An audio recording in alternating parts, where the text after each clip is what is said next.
June 1944. Somewhere in the vast blue of the Central Pacific. The sea is calm, almost deceptively so. A damaged American carrier group drifts at anchor after flight operations. Sailors move across the deck with practiced ease, sweat-darkened uniforms clinging to their backs. From below, a smell rises that does not belong to war. Warm bread. Inside the ship, ovens glow. Dough is kneaded. Loaves slide onto racks as if this were a shoreside bakery, not a steel island thousands of miles from home. Nearby, a machine hums steadily, churning something equally unthinkable in a combat zone: ice cream. Japanese sailors, prisoners rescued from the sea after a failed attack, watch in silence. Their faces betray disbelief. For months, they had survived on half rations, rice measured by the handful, water rationed by the cup. A navy taught to endure hunger as proof of loyalty. And yet here, aboard an enemy ship, sailors eat fresh bread still warm to the touch. They line up casually for ice cream under the tropical sun. No celebration. No propaganda display. Just routine. In that moment, something shifts. The Japanese sailors do not see luxury. They see capacity. They see a navy that can fight indefinitely and quietly. Without a word spoken,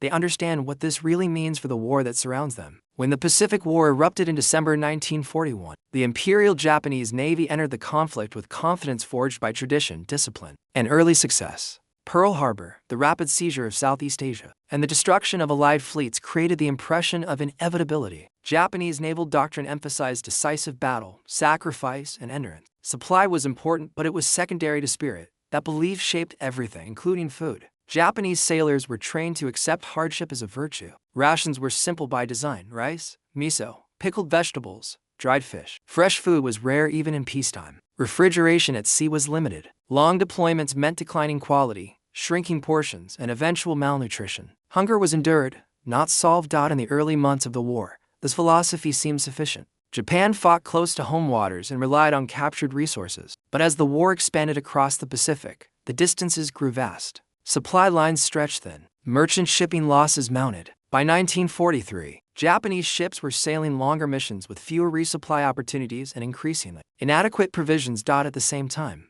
the United States Navy was fighting a different kind of war. Long before Pearl Harbor, American naval planners had identified logistics as decisive. The U.S. Navy expected to fight far from home across enormous distances. That assumption shaped ship design, fleet organization, and daily life aboard vessels. Storage capacity mattered. Fresh water mattered. Food quality mattered, not as comfort but as combat power. American sailors received a varied diet even at sea. Fresh bread was baked daily aboard carriers and battleships. Refrigeration allowed meat, dairy, and vegetables to be stored for weeks. Ice cream produced by shipboard machines or supplied by specialized barges was not a novelty. It was policy. Morale, American commanders believed, was a resource like fuel or ammunition. By mid-1942, this difference began to widen into a gulf. As Japan struggled to replace lost ships and protected supply routes, the United States expanded them. Fleet oilers, refrigerated cargo ships, and floating depots followed American task forces across the Pacific. Entire mobile supply chains moved with the fleet. Japanese intelligence noticed but could not match it.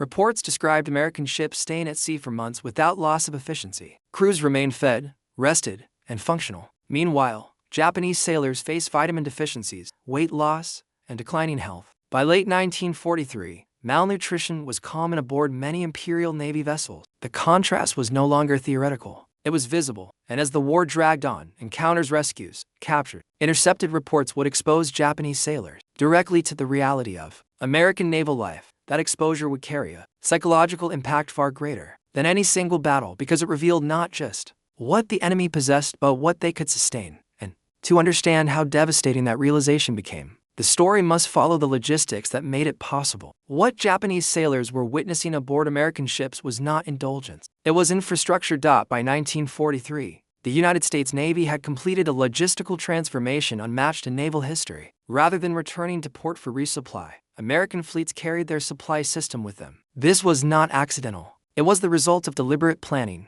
that began years before the war. At the center of this system were fleet oilers, refrigerated supply ships, and mobile service squadrons. These vessels allowed task forces to remain at sea for months, replenishing fuel, ammunition, spare parts, and food without ever touching land. Entire floating supply hubs followed the fleet, moving from island to island as the front advanced. Food was treated as operational necessity. American aircraft carriers and battleships were equipped with full kitchens, bakeries, and cold storage compartments. Bread was baked daily. Meat was stored in refrigerated lockers. Fresh vegetables were rotated in through scheduled replenishment. Even dairy products were preserved through advanced cooling systems. Ice cream, the detail that would later shock Japanese observers most, was part of the system. By 1944, the U.S. Navy operated specialized ice cream barges and production ships, capable of producing thousands of gallons per day. These vessels supplied carriers and forward bases across the Pacific. What appeared extravagant was, in fact, an efficient morale tool made possible by industrial scale. Admiral Chester W. Nimitz understood this clearly. He believed that a sailor who ate well fought better, endured longer, and made fewer mistakes. Morale was not sentimental, it was tactical. Hunger weakened judgment. Fatigue reduced performance.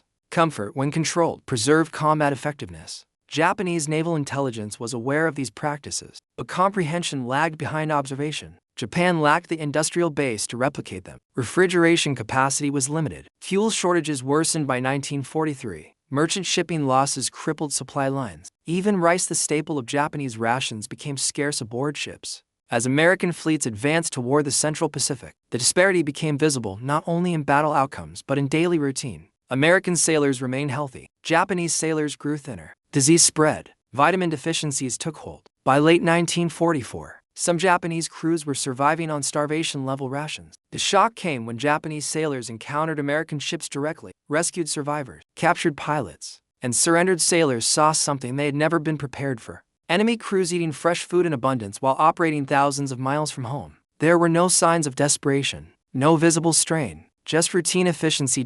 This was not a single moment. It was repeated across encounters. Each time, the conclusion was unavoidable. The Americans were not merely winning battles, they were winning time. They could stay, they could endure, they could replace losses without sacrificing quality of life. For Japanese sailors trained to believe that endurance alone could overcome material disadvantage. This realization struck at the core of naval doctrine, and as these encounters multiplied, disbelief turned into something far more dangerous than feared. It became certainty that no amount of sacrifice could close the gap, and that certainty would shape the way Japanese sailors understood the war from that point forward. For Japanese sailors, the war at sea was fought as much in the stomach as on the deck. Long deployments meant shrinking rations, rice mixed with barley, then barley alone. Eventually, meals thinned to little more than hot water and scraps. Sailors lost weight steadily, teeth loosened, strength faded. Hunger was endured silently, because endurance itself was considered duty. So, when Japanese sailors encountered American ships, whether as prisoners, survivors pulled from the water, or observers through intelligence reports, the shock was immediate and personal. They noticed the smell first, fresh bread, unmistakable and warm. Then the sight of sailors eating without hurry, smiling, relaxed. This was not feast or celebration. It was routine. The Americans ate this way every day. Japanese sailors struggled to process the contrast. They had been taught that hardship proved virtue, that suffering purified resolve. Yet here was an enemy whose sailors appeared strong, alert, and well-fed, fighting just as effectively, if not more so. For some, the encounter produced anger. For others, disbelief. But beneath it all lay a quiet realization. Hunger was not a weapon. The Americans accepted as inevitable. That realization struck deeply. It reframed endurance from a virtue into a liability. The Japanese sailors had endured, but the Americans had sustained. And in that difference, the human cost of the Pacific War became painfully clear. Angle to psychological angle, what ice cream really signaled to Japanese observers. Ice cream was not shocking because it was sweet. It was shocking because it was cold. Cold meant refrigeration. Refrigeration meant electricity. Electricity meant fuel. Fuel meant supply lines that could not be broken. Ice cream became a symbol not of luxury, but of logistical dominance. Japanese sailors understood this instantly. Their own navy struggled to preserve even basic food. Refrigeration aboard Japanese ships was minimal. Ice was rare. Fresh meat spoiled quickly. Vegetables disappeared within days.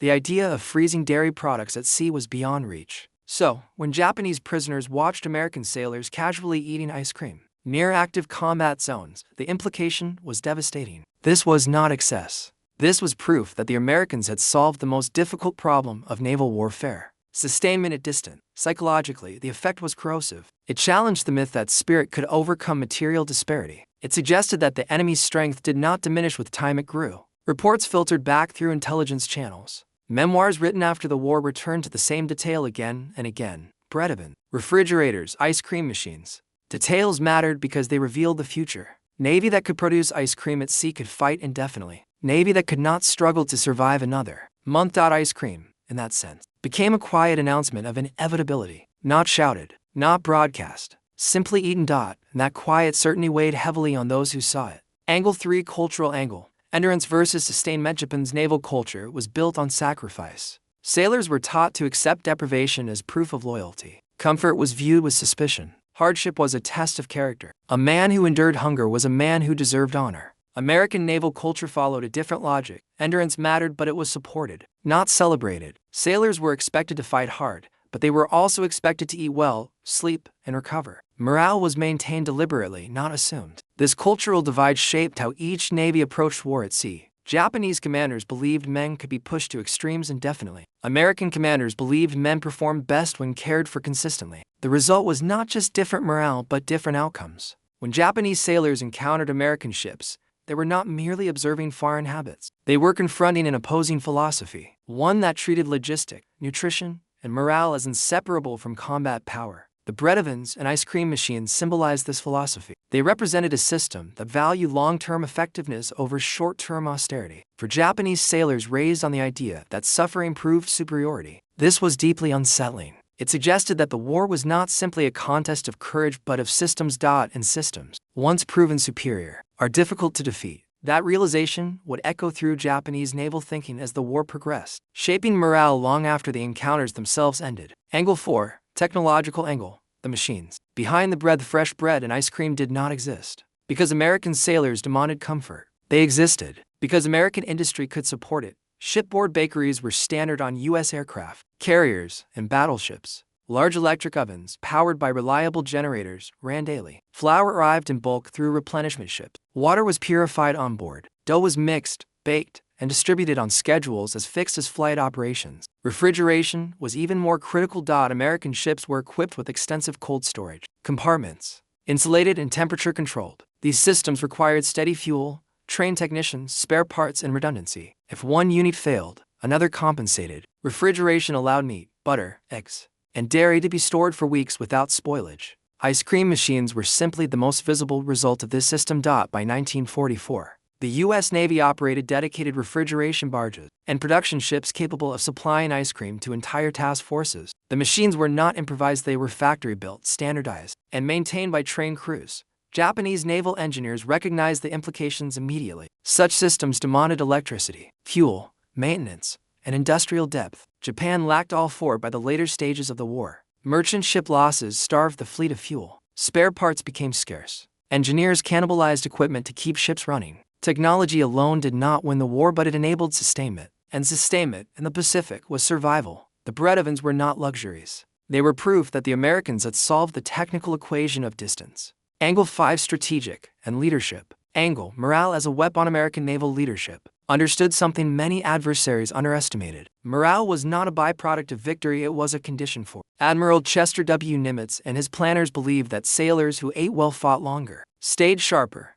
and recovered faster. Fatigue and hunger degraded performance just as surely as enemy fire. Feeding sailors properly was therefore a strategic choice. This belief shaped logistics from the top down. Food supply was protected with the same priority as fuel and ammunition. Replenishment schedules were planned weeks in advance. Losses were anticipated and replaced. The system absorbed disruption without collapsing. Japanese commanders, by contrast, often viewed morale as something to be demanded rather than maintained. Sailors were expected to endure shortages without complaint. When food supplies failed, the solution was discipline, not reform. The results were visible by 1944. American crews remained operational after months at sea. Japanese crews deteriorated physically and mentally. Fatigue and malnutrition reduced effectiveness, slowed reactions, and increased mistakes. Leadership philosophy translated directly into combat readiness. When Japanese sailors saw Americans eating ice cream during active operations, they were witnessing the outcome of a strategic doctrine that valued human endurance as something to be preserved, not consumed. That doctrine proved decisive. Angle 6. Enemy angle. Realization and resignation. Japanese sailors who encountered American naval life rarely spoke openly about it during the war. Censorship, discipline, and fear discouraged discussion. But after the surrender, memoirs and interviews revealed a consistent pattern. They remembered the food, not because it was enviable but because it was conclusive. Fresh bread and ice cream became shorthand for something larger: the impossibility of catching up. Japanese sailors understood that even if they fought harder, suffered more, and sacrificed everything, they could not replicate what they had seen. The enemy's strength was systemic. Asterisk reports from POs and survivors described American ships as self-sustaining worlds. Crews were fed, rested, and rotated. Supplies flowed continuously. Losses were replaced. The machine did not slow. By contrast, Japanese ships limped forward, underfed and undersupplied. Sailors watched comrades weaken. Hunger became constant, hope thin with every passing month. This was not despair born of defeat in battle. It was resignation born of understanding, the realization that the war was no longer about courage or tactics, but about capacity. And capacity, once revealed, could not be unseen. That realization would shape the psychological breaking point still to come when food, more than firepower, made the outcome undeniable. The turning point did not arrive with a single battle or a dramatic collapse. It arrived gradually, through repetition, through the steady accumulation of evidence that could no longer be dismissed. By late 1943 and into 1944, encounters between Japanese sailors and American naval life multiplied. Pilots shot down over the Central Pacific were rescued from the sea. Destroyer crews surrendered after being cut off. Survivors were transferred to carriers, supply ships, and forward bases. Each encounter revealed the same unsettling reality. The Americans were not strained. Japanese sailors expected to see fatigue after months at sea. They expected rationing. They expected signs of scarcity. Instead, they saw order. Kitchens operating around the clock. Bakeries producing fresh bread daily. Cold storage compartments stocked and functioning. Sailors eating well even after combat operation. The shock was cumulative. At first, some Japanese prisoners assumed the food was reserved for officers or special occasions. Then they observed enlisted sailors receiving the same meals. Ice cream served on hot decks was not ceremonial. It was scheduled. What disturbed them most was the absence of urgency. American sailors did not eat as if supplies were precious. They ate as if more would arrive because more always did. The system assumed continuity. It planned for tomorrow without fear. This realization coincided with worsening conditions inside the Imperial Japanese Navy. By mid-1944, Japan's merchant fleet had been devastated by submarines. Fuel shortages limited training and operations. Ships sailed with reduced rations to extend endurance. In some units, meals dropped below subsistence levels. Japanese sailors began to connect these realities. Every spoonful of American ice cream represented fuel that had crossed the ocean safely. Every loaf of bread represented flour shipped, stored, baked, and replaced without interruption. Every well-fed sailor represented a system that had not cracked under pressure. The contrast sharpened after the battles of the Marianas in June 1944. As American carriers dominated the air and sea, Japanese sailors saw not only tactical defeat but logistical collapse. Survivors pulled from the water were brought aboard enemy ships that showed no signs of desperation. One Japanese petty officer later recalled that the food aboard an American carrier told him more about the war than any briefing. The Americans were fighting at full strength while eating better than Japanese sailors had eaten in years. That moment marked the psychological climax. The belief that sacrifice could close the gap dissolved. The idea that endurance alone could outlast the enemy collapsed under the weight of evidence. The war was not being decided solely by courage or training. It was being decided by who could sustain force indefinitely.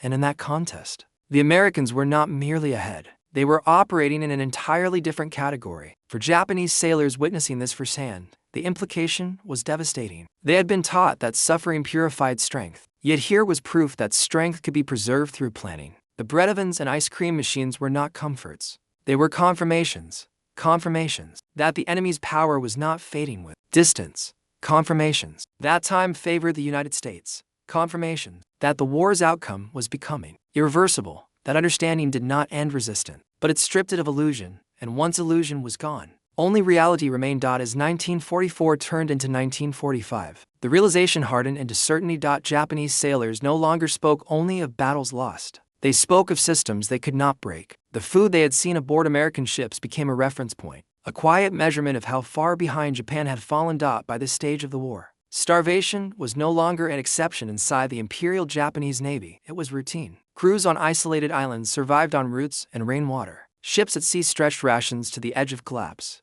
Vitamin deficiencies crippled crews long before combat began. Men fainted at their stations. Illness spread unchecked. Meanwhile, American task forces continued advancing. The contrast deepened during the Philippines campaign and the push toward Iwo Jima and Okinawa. Japanese sailors intercepted reports, heard rumors from prisoners, and witnessed the same pattern again and again. American fleets arrived fully supplied. They stayed, they fought, and they replenished without pause. Japanese survivors brought aboard American ships encountered the same sights as before. Fresh bread cooling on racks, refrigerators humming steadily, sailors eating ice cream after flight operations. This was no longer surprising. It was confirming the war had become asymmetric in a way no doctrine could overcome. Japanese naval leadership understood this, even if it was not spoken openly. By late 1944, planning shifted from sustained operations to desperation. Fuel shortages grounded fleets. Training ceased. Crews sailed knowing they would not return. Hunger became irrelevant compared to survival itself. Yet the psychological damage had already been done.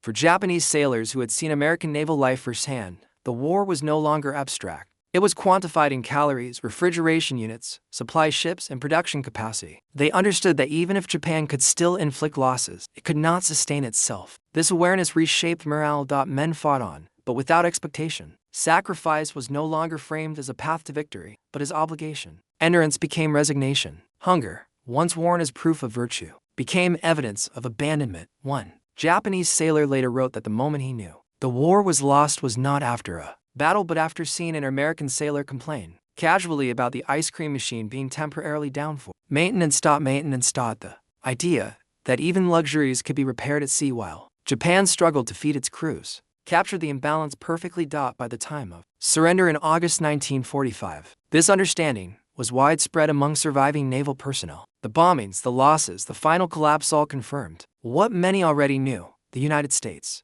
had not just defeated Japan militarily, it had outlasted it. Logistically, the bread and ice cream served at sea had become symbols of inevitability, quiet, uncelebrated, but decisive. And when the war ended, those symbols lingered in memory, not as bitterness, but as clarity, because in the end, the war in the Pacific was decided not only by who fought harder, but by who could keep fighting without breaking. When the war ended in August 1945, the Pacific fell silent, not because strength was exhausted everywhere, but because it had become hopelessly unequal. Japanese sailors emerged from surrender thin, weakened, and often ill. Many had survived months, even years, on rations that barely sustained life. Hunger had been constant. It had shaped their days more than strategy or orders. As prisoners, many encountered American naval life once more, this time without fear of battle. They saw ships still operating with the same routines, bakeries still functioning, refrigeration still intact, sailors still eating fresh bread, ice cream still being produced and served. Even as hostilities ceased, the war had ended,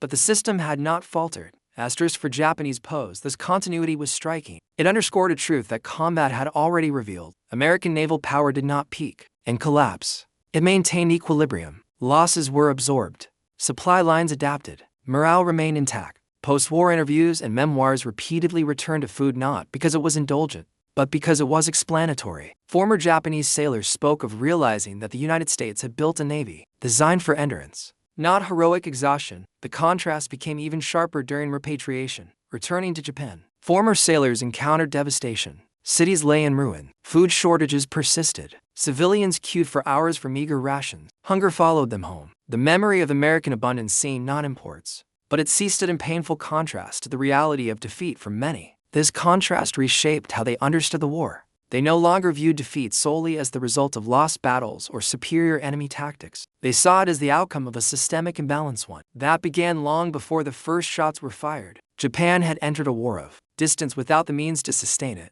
American naval food systems became symbolic of this imbalance. Bread ovens represented industrial consistency. Ice cream machines represented surplus capacity. Refrigeration represented uninterrupted supply.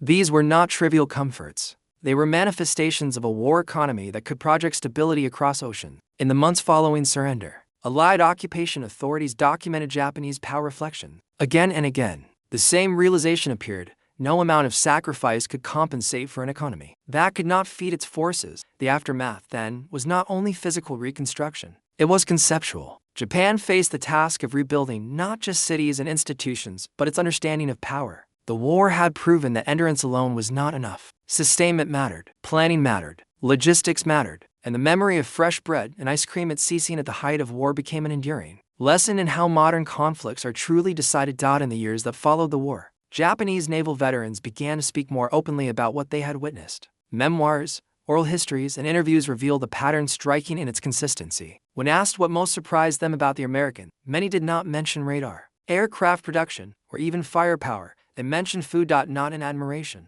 in realization. Former sailors described how the memory of American ships stayed with them long after surrender. Not the size of the carriers alone, but how ordinary life continued aboard them. Meals were regular. Bread was fresh. Sailors joked, rested, and returned to duty without the hollow exhaustion that had defined Japanese service. Late in the war, for Japanese veterans, this memory became a way to understand defeat without resorting to shame or myth. It reframed the war as a contest Japan had been structurally unprepared to fight. The enemy had not merely overwhelmed them with numbers. The enemy had sustained itself. Postwar Japanese military analysts quietly acknowledged this reality. Studies of the Pacific War increasingly emphasized logistics, industrial capacity, and sustainment. The Imperial Navy's reliance on spirit and sacrifice was reevaluated as a fatal weakness, not a virtue. American naval planners, meanwhile, absorbed their own lessons. The success of morale-focused logistics validated decades of doctrine. Food, rest, and psychological stability were not secondary concerns. They were force multipliers. The Pacific War became a foundational case study in how sustainment shapes outcomes over time. Ice cream barges and shipboard bakeries entered naval history not as curiosities, but as symbols of operational philosophy. They demonstrated that when a navy can feed its sailors well, it can ask them to fight longer, farther, and more effectively. The legacy extended into the Cold War and beyond. Modern navies across the world adopted similar approaches, emphasizing crew welfare as part of combat readiness. Refrigeration, fresh food, and morale services became standard, not luxuries, but expectations. For Japanese veterans, the memory remained personal. Some recalled the first time they tasted fresh bread aboard an American ship. Others remembered watching sailors line up for ice cream while aircraft were being refueled overhead. These moments crystallized an understanding that no battlefield victory could erase. The war had been decided long before surrender, not by hunger endured but by hunger avoided. The aftermath, then, was not just recovery. It was reflection, a recognition that modern warfare punishes systems that consume their people faster than they can replace them, and in that recognition, the Pacific War offered one of its clearest lessons. In the Pacific War, history often remembers the thunder of carrier battles, the shock of island landings, and the final violence of surrender. But beneath the explosions and strategy lay something quieter, and ultimately more decisive: sustainment. The American Navy did not defeat Japan with bread and ice cream. It defeated Japan with a system capable of producing them anywhere, anytime, without breaking. Fresh bread baked at sea was not comfort, it was continuity. Ice cream served under a tropical sun was not indulgence, it was confidence. These details mattered because they revealed how modern wars are truly won, not by how much suffering a nation can endure, but by how long it can preserve its people while fighting. Japanese sailors were trained to believe that hardship forged strength. They endured hunger with discipline and loyalty, but endurance alone could not overcome a system designed to sustain itself indefinitely. The Americans fought differently. They planned for tomorrow while fighting today. They fed their sailors so they could fight again. They treated morale as a resource, not a luxury. When Japanese sailors saw American crews eating fresh food at sea, they were not witnessing excess. They were witnessing inevitability. A navy that could remain fed, rested, and operational across the largest ocean on Earth was a navy that could not be worn down. That realization did not come through propaganda or surrender speeches. It came through observation, through the smell of bread, through the hum of refrigeration, through the simple fact that the enemy's system still worked when their own no longer did. The Pacific War reminds us that technology, courage, and sacrifice all matter, but without sustainment, they fade. Armies march on their stomachs. Navies sail on supply lines. Morale feeds endurance. In the end, the bread and ice cream served at sea were not symbols of comfort. They were symbols of a future already decided. Because wars are not only won by who fights hardest, they are won by who can keep fighting without breaking.